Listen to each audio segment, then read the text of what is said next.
Okay, hello everybody.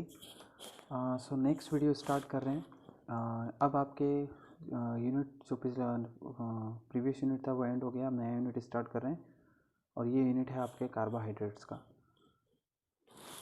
सो carbohydrates की बात करें तो what do you mean by carbohydrates, है ना।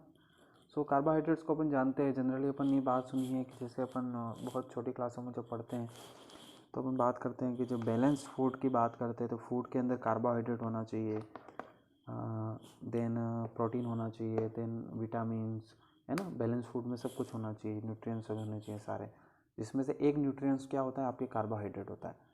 सो डेली लाइफ में, डेली में जब अपन खाना खाते हैं, है ना, वो फूड अपन टेक कर फूड अपन मतलब खाना खाते हैं, तब उसके अंदर कार्बोहाइड्रेट होता है। कार्बोहाइड्रेट एनर्जी का इंस्टेंट सोर्स है। इंस्टेंट सोर्स मतलब प्रोटीन से भी आपको एनर्जी मिल सकती है, लिपिड से भी आपको एनर्जी मिलती है, कार्बोहाइड्रेट से भी एनर्जी, पर कार्बोहाइड्रेट से एनर्जी इंस्टेंट मिलती है। जैसे अपन जनरली देखते हैं कि कुछ स्पोर्ट्समैन जो होते हैं वो इंस्टेंट एनर्जी के लिए बनाना खाते हैं, है ना, बनानास को टेक करते हैं। क्यों करते हैं? क्योंकि बनाना में कार्बोहाइड्रेट होता है और कार्बोहाइड्रेट इंस्टेंट एनर्जी देता है। अगर इसी जगह लिपिड होगा, मतलब फैट जो होगा, जिसको अपन फैट बोलेंगे, तो फैट इंस्टेंट एनर्जी नहीं देता है ना, उसको एनर्जी देने में, उसको कंज्यूम करने में ज़्यादा टाइम लगता है। सो ये तो जनरल सी बात है कि जब बहुत मतलब अपन छोटी क्लासों में पढ़ते हैं, इनिशियली जब साइंस के अपन स्टार्टिंग करते हैं, तब ये कार्बोहाइड्रेट के बारे में इतनी चीज़ें अपन जानते हैं। नेक्स्ट अब बात करें तो कार्बोहाइड्रेट्स का मतलब क्या है, तो यहाँ पर एक तो बात समझ में आती है, कार्बन और हाइड्रोजन से कुछ रिलेटेड होगा, पहली बात तो, है ना। तो इसकी डिटेल में अपन पूरा समझेंगे कि what do you mean by carbohydrates. So generally अपन देखते हैं कि कार्बोहाइड्रेट्स, मैंने कुछ एग्जांपल लिखे हैं, शुगर, ग्लूकोज, स्टार्च, सेलुलोज। ये कुछ ऐसे कार्बोहाइड्रेट्स हैं जो बहुत पॉपुलर हैं, जिनके बारे में अपन सुनते रहते हैं। शुगर, है ना, चाहे टेबल शुगर कह लो, जो अपन रोज़ डेली कंज्यूम करते हैं। ग्लूकोज भी आपके कार्बोहाइड्रेट है, और ये ग्लूकोज आप अच्छे से जानते हो कि जो बॉडी में एनर्जी का जो सोर्स होता है, मतलब बॉडी में जो अपनी ह्यूमन बॉडी जो एनर्जी प्रोवाइड कराता है, वो किसकी फॉर्म में होती है? ग्लूकोज की फॉर्म में होती है। स्टार्च की बात करें, स्टार्च आपके जो ग्रेन्स होते हैं, ग्रेन मतलब जैसे गेहूं का आटा हो गया, मक्की का आटा हो गया, उसमें आपको स्टार्च जैसी चीज़ें मिले, स्टार्च आपको मिलेगा कार्बोहाइड्रेट की फॉर्म में। देन बात करें कि सेल्यूलोज, सेल्यूलोज आपको कहाँ पे मिलेगा, तो सेल्यूलोज आपको मिलेगा ट्रीज़ में। जो आपकी ट्रीज़ होती है, जो वुड्स होती है, ट्री से जो वुड्स अपन को मिलती हैं, वहाँ पे आपको मिलेगा क्या? सेल्यूलोज। सो ये बहुत ही पॉपुलर और ये बेसिक से कार्बोहाइड्रेट है, जो बहुत इंपॉर्टेंट है ना, डेली अपना कहीं ना कहीं से अपन इनका यूज़ करते हैं।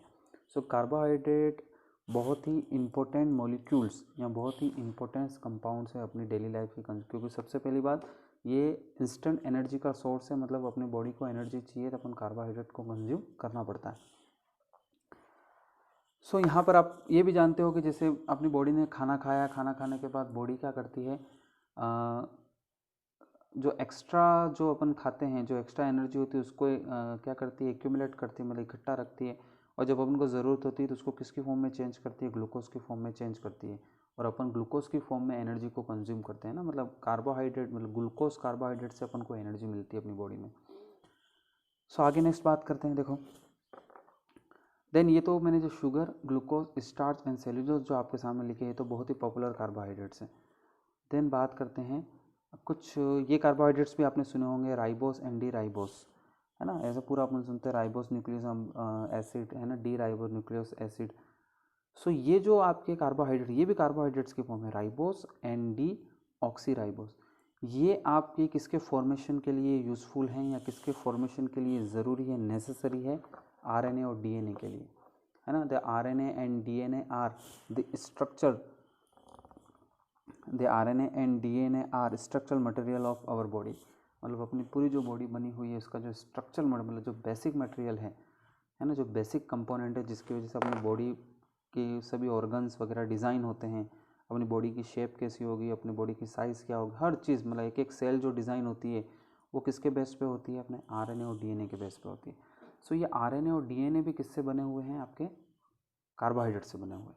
कौन से कार्बोहाइड्रेट्स हैं? राइबोस एंड डी ऑक्सीराइबोस, दोनों कार्बोहाइड्रेट से इनका फॉर्मेशन हुआ है।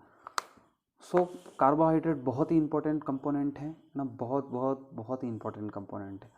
इसके बिना ना अपन सही से काम कर सकते और कुछ भी नहीं हो सकता। ओके, सो नेक्स्ट बात करते हैं। अब अपन बात करते हैं डेफिनेशन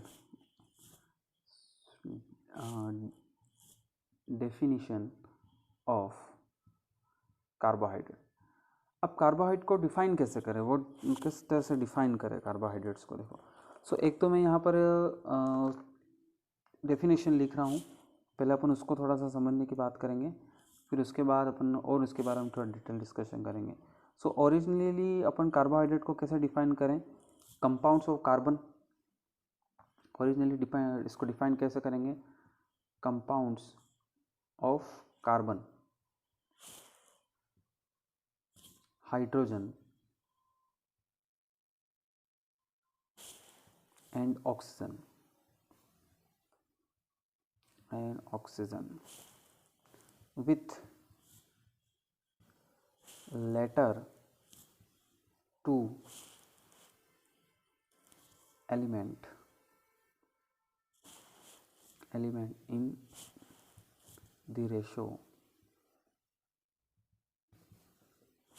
2:1, है ना।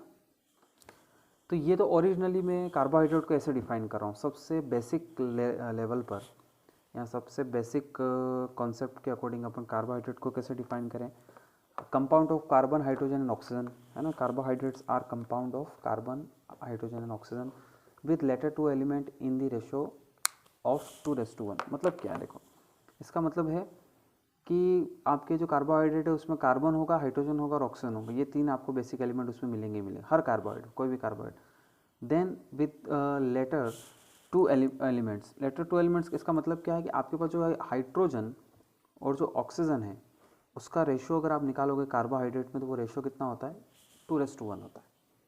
और ये रेशो आप जानते हो कि व्हेन हाइड्रोजन और कार्बन का ये जो रेशो होता है, वो रेशो किसका होता है, H2O का होता है। किसका होता है, H2O का रहता है, ठीक है।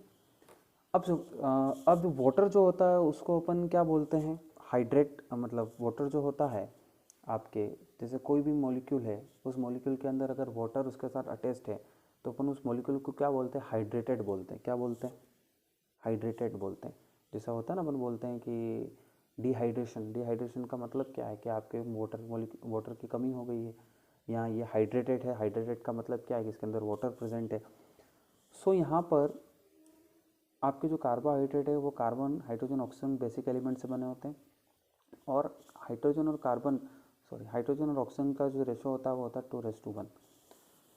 और ये रेशो किसके इक्वल है, H2O के इक्वल। H2O मॉलिक्यूल जो होता है उसके अंदर भी 2:1 का ही रेशो रहता है आपके। सो यहाँ पर इसलिए मतलब आप इसको इस तरह समझना, कार्बन है, कार्बन के साथ हाइड्रोजन एंड ऑक्सीजन है, और हाइड्रोजन और ऑक्सीजन का रेशो क्या है, 2:1। मतलब ये किसकी बात कर रहे हैं, वाटर की बात कर रहे हैं। मतलब एक तरह से इसके अंदर क्या प्रेजेंट है, वाटर मॉलिक्यूल।